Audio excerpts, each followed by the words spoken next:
Ala yookaan badhaasa yookaan firoomsa kota nama rabba Aboo waan kan akkanas amma godhachuudha. caalaa nuti as jirra malee ila caalaa waan tokko amma yaadu obsifa. akka itti yaadni kan kee yaadu bilchaataadha nuu ta'a garuu akka jiniitiif akka gaatu kun nuu ta'an jiru yaada fokkataan namatti hin kennina akka harargeetti leencaa maaliin jedhina mucattiin artiitii oromooti akka oromootti bira dhaabadha kenna kenna kabaa kan jiru fakkeessitan. Jilo. nadaga koletti bakka kanatti bakka kene dhagai waa dida waasir amma sana keessa on jina takka takka Nama naasa gabbuu jilo. Arraba keessa baatu jedhee. Arraban fidina. Arraba Arraba kana nama haasawaa seeraan yoo haasawuu dandeessan akka dhiiraa taasisan. Oke jaraa fudhu baaliyyoo. Ya galatoomaadha. Wallahi ani dhugaa jirtu isinitti hime ani biiftuu Abdallaa gaboonni masii kaasuu taa'u kamullee hin argine. Kalee viidiyoon suni akka isaan irra dhufe viidiyoon sabboonaan dalagee tokko irratti argee hirrifadhe sii galee sirba sii kana sarchi godhee ilaalee wayita laalu isiidha. Kanaafuu maali beektanii wanni amma gaatuun jettee wanni jinniin jedhee waan sirriidha. Dhugaa jiru isinitti himaa. Osoo ka ofii namaa waa godhee ka ambaa dhufee waa sii godha sii galee dhugaa jiru isinitti himaa. Kijibaa fi jinnii jaan kaasee jechuun qabu waan dhugaa jiru isinitti himaa.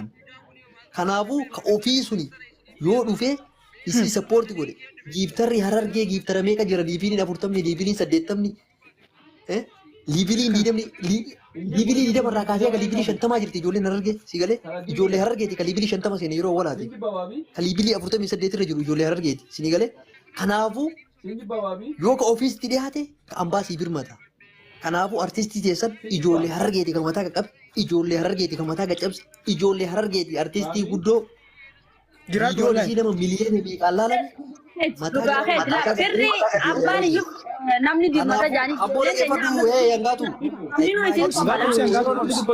miutii qabadhu taraa kee eeggadhu wow Itti fufi baaliyyoo. yaa kanaafuu jechuudha marti keessanuu caalaa nuree osoo jechuudha osoo wanni guyyaan kun achi tarii wallaahi torbetti yoo argattee qabatte si galee torbetti yoo argattee qabatte irra deebi'aatiin hin tabsiisa muluu keessan guruppii godha maan nama abboo nama nasitti qunxurroo namaa ol baasee miidiyaa gubbaan nama talbisaa jiru leenca 30 darbamaa jiru abboo leenca 40 darbamaa jiru wallaahi yoo billaahi caalaa nuree qasaman billaahi dhugaan sitti garuu wayita artistiin agana geetu miidiyaa kana gubbatti kalee nama hooyina kuma waan caalaan tokkochi geemii gasti geemii nama tabsiisu fuudhanii jiran salphisan hooyina kuma 400 waliin kanaafuu akka ijoollee argeeti Wallahi laal wallahi dhaggeeffadhaa tokkoon keessanii amma yaa baaliyyoo galatoomi biiftuu irraa yaada gaafannaa biiftuu teenya mee mutura kaasitti maal feeta mee fakkeenyaaf. Guutaa qixarraan fudhadha deeqata kana hanni duraan dursee galatooma tillee yaaduma kana ofiddee dura dubbachuu keetiif hedduu galatoomi kana durallee wantoota gaarii daleedee harargee gosaa fi gandaa fi mana galtee namni karaa miidiyaa kanaan irratti hojjetee isin faadha hedduu galatoomaa isin jenna ammallee tokkuma jabeessaa isin jenna asumaanu biiftuu absheeree tanaas boomarraa baratanii hundaar kunis gaariidha jabaadhu beeta ani geema kana wajjinillee gasteeti jarrattillee wajjii haasoo inni turre wajjinillee dubbannee jira geema kanallee akka ittiin seennee fi wantoota tokko tokkollee dubbadhee hin turre wahii dalaguu jirti nama Itoophiyaa keessa jiru ni beeka nama aartiiti keessattuu gaa artistoota keenya akka artistoota biraatti shamarranii nama akka bahattu gaa namni jiru isumaa fi namoota muraasa warreen walleen isaanii xiqqishoo akkatti nama hawwattee sadarkaa miliyoonatti illee yuutuubaan namni daddaawwachu jiru yoo xiqqaatan nama Koopiniinki sheer godhaa hundi keessa koopiniinki sheer godhaa waan akkanaan feetanii. Waan akkanaa itti waddaachuu isin hin beeka waan ta'eef waan akkanaan feetan koopiniinki yookaan jaartii nama finnaa yookaan hudduu nama isin finnaa jechuudha akkasini feetanii sheer godhan yeroo san yookaan immoo arsiin isin arrabsa yookaan jimma isin arrabsa walloo qofaa isin arrabsa. Sheer godhaa waan akkanaa irratti koopiniinka. akkuma beekamu Barra. Agayoo mi barra nuti miidiyaan gubbatti salphanne.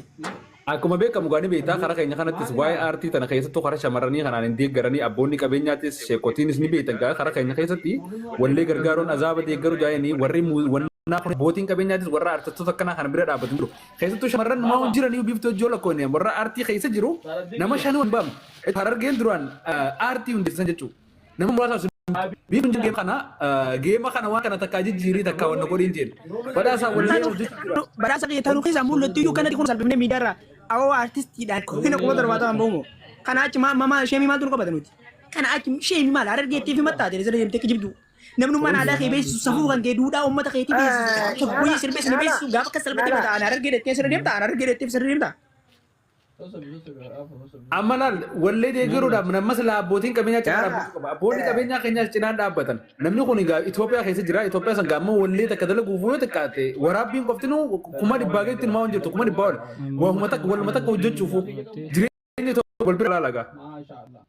Tanaaf yoo nama tokkoo fi lamaan gaafadhe badhaasaa waan kana karaa wallee kana namoonni hedduun sama sappoortii godhuun jiru yoo danda'ame karaa geemaa kanaan wannuma kanaan hin godha. Ayyee gaa'een jeen biiftuu teenya akka nama tokkootti gaa namoota keenya akka gandattis deebi'ee itti dubbadhu. Lakkii anta Oromooti akkuma Oromooti wallaa kun gastiitti jira jette viidiyoo waraabbisan isin as baasuu hin dandeenye. Akkuma Oromootiin sabboona sagalee itti fufeyyee. Indagamu yo ndagam na situ tifuba.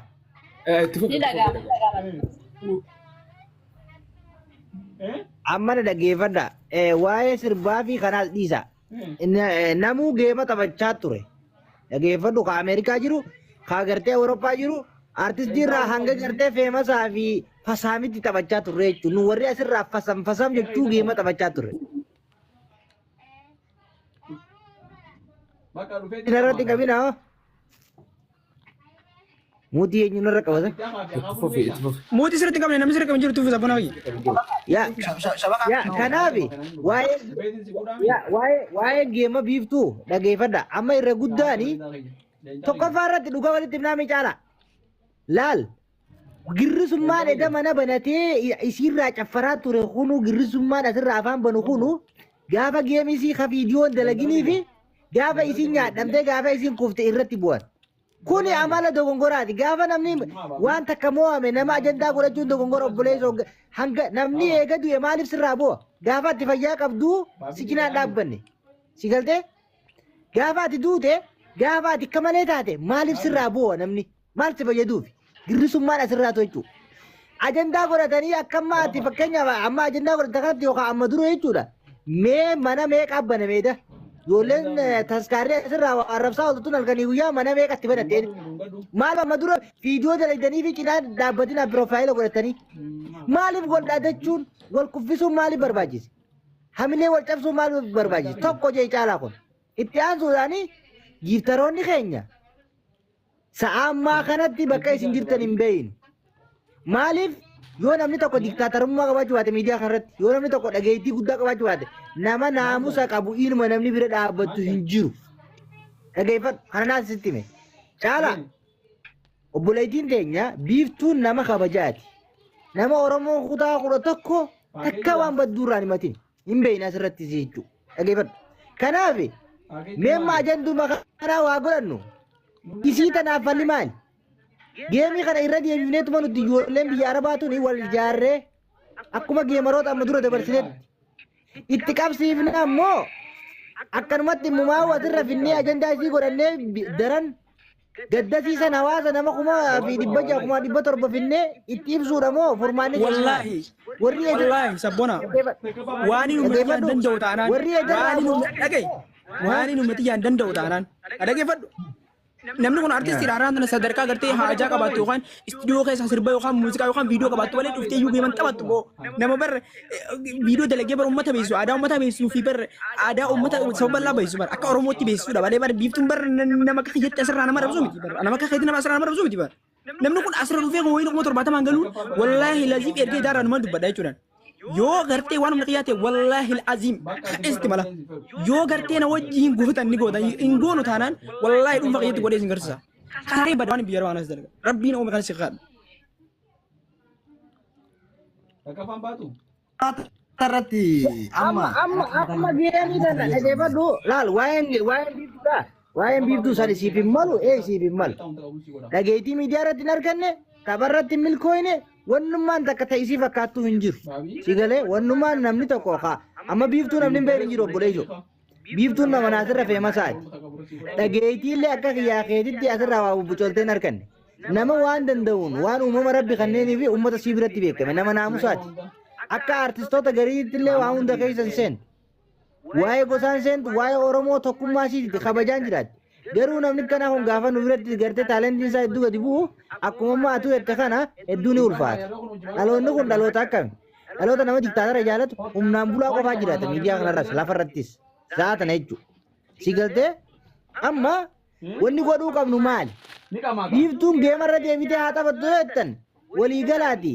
Nama ofirratti muraa waan dandeessanii geema lammadaatti qabneefiti daasbooraas ittiin kadhan. Dhageeffadhu. Ijoolleen biyya Arabaa qoftiin yoo wal geenye wallaahi leenca 20-30 buusuu dandeenya. Yoo dhugumaan gartee nama jajjabaa taatanii onnee qabattan. Saniin alatti akkuma gartee harka jalaa fudhattanitti ajandaa isin godhatina miti isin asin geenye dhufte carraasii mokkortee irraa haftanii ibbeeytee hangasii beeytee naamusaan sirbasii waan dandeessuuf yuutuubii si yaada lagatte obboleessu. Isuma kanaan barbaadan. Fitadde.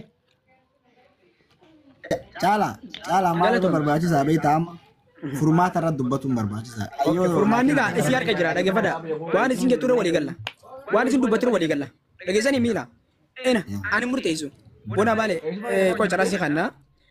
Waan isin jettu murteessaadha. Wallaahi erga edda bilbila fakkeessa. Bilbila lafaan fuune boo. Roon harkadhee itti dawwalu. Amma taa kiyyatti himaan qabu jirudha. Wallaahi laziim namni sadarkaa kanatti boo aartistii kabajamtuu fi jaalatamtuu sadarkaa kanatti ummata bal'aa isin ammallee waa takka murteeffachuu hin dandeessu isin dhageeffadhu namni haajaa qabu namni fiifuu wanni san taateen edda san itti ta'e waan isii gaafatan hin qabu mala tokko hin qabu dhigaltee laa wanti sii gaafanu waa lama qofa laa wanti sii gaafanu tokko sabbona waa tokko waa lama qofa gartee fakkeenyaaf amma irra deebitee geema kana taphachuu feetaadhamoo waan si barbaachuu jira waan sappoortii godhamuu barbaadamoo geema to'achuu barbaadadha haa akkamitti isin gaafanne kun dirqama fakkeenyaaf anyways geema bar kasaartee bar maal haasoo tasa geema kasaartee yoo barbaadde immoo keessaan waan akkanaatiif aan duraan iyyuu haajaa akkanaatiif hin taphadhe waan akkanaattu kanaaf hin taphadhe akka oromoo nama kamittuu hin taphadhe immoo eegan kana dhabe kana jettee akkasiin dhageeffadhu geemaan taphachuu feetamoo maal si dhageeffadhu nuti geema irra deebinee si qabsiifnaa irratti yoo nuti walii galle humna jabduu horannee akkasitti walii galle isiin wanni isin jechuu qabdu waan isii keessa jira akkaataa isin itti ibsituun siimu. Jara keenya ani geema kanatti hin deebi'u garuu sappoortii gara biraatiin hin barbaade yoo isin jettu taate geema nuti qabneef kana yoo fashaleessite malee isiidhaan maal feetaa jechuun hin taatu. Kun isin gaafii hin qabu asirratti ani gaa boonaa baalee mee dubbatu. Assalamu alaikum warahmatullahi wabarakatuh. Hawaasa keenya sagaleen keenya dhagamaami? Okay, galatoomaadha. Buni maraatanii qooma yoo bona. Yaa, dhugaadha. Wanti isin irraa dubbataa jirtan kun waan walooti. Artistiin kan Oromooti malee kan kutaa tokkooti miti kan gandaati miti. Gochi kaleessa galgala wallahi nu hunda keenya garaa nyaati keessatti mucaa dubartiiti wallahi qaaniidha eenyu yoo taate nama hawaasa keessatti beekamtii qabu miti nama hawaasaaf oolchaa gaarii oolee miti namni hadha asirra gandaa fi kutaa nama arrabsee Oromoo biraa kabaja hin qabne asirra kabajaa dhangalaa ture mucayyoon tun ammoo kabajatu siif mala walumaa galattu ta darbite amma jecha amma caalaan jedhe irratti isii gaafan wanti isii gaafattan maalidha tokkoffaa quuqamni isin hin dhagahameemi miidhamni isii isin hin dhagahameemi isiin harka keessan keessa jirti dhageeffadha yoo taphas taate yoo gara biraatiin sappoortii gochuullee taate qopheessitanii ila waan kanas si fakkaata wanti kaleessaa sun si fakkaatu waan kanas si fakkaatan ani garuu akka nam tokkootitti hamileen isii bakkee makaleessaati gurri gaafa gabaa bade gaafuma gabaa galaa jedhan dhuftee miidiyaa kanarratti nu keessa isin keessatti qaanotteemi miidiyaa makaleessa irratti qaanote san tapha qabdanii fi osoo achiin dheeressine cufti keessan waan barbaachisu walirra keessanii walirra kennee waan qabnu Oromoon cufti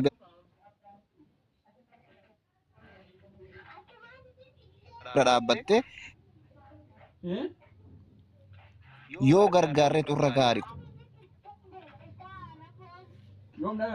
kuni gargaarsaa miti haga feete rakkinnaa qabaattu